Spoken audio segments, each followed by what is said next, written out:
2027 সালের প্রজাতন্ত্র দিবস উপলক্ষে ঘোষিত হতে চলা পদ্মা অ্যাওয়ার্ডসের জন্য মনোনয়ন প্রক্রিয়া শুরু হয়েছে। কেন্দ্রীয় স্বরাষ্ট্র মন্ত্রক জানিয়েছে, গত 15 মার্চ 2026 থেকে আবেদন গ্রহণ শুরু হয়েছে ও মনোনয়ন জমা দেওয়ার শেষ তারিখ 31 জুলাই 2026 নির্ধারণ করা হয়েছে। সরকারি বিজ্ঞপ্তি অনুযায়ী সমস্ত মনোনয়ন শুধুমাত্র অনলাইনের মাধ্যমে নির্দিষ্ট পোর্টালে জমা দিতে হবে। অফলাইন বা অন্য কোনো মাধ্যমে আবেদন গ্রহণ করা হবে না বলে স্পষ্ট জানানো হয়েছে।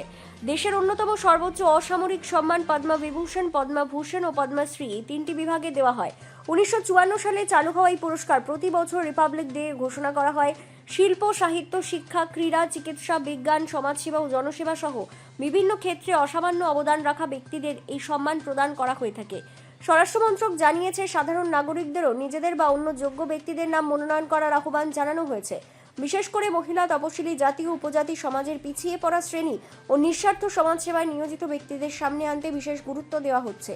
মনোনয়ন জমা দেওয়ার সময় প্রার্থীর কাজ ও অবদান বিস্তারিত বিবরণ দিতে হবে বলে জানানো হয়েছে।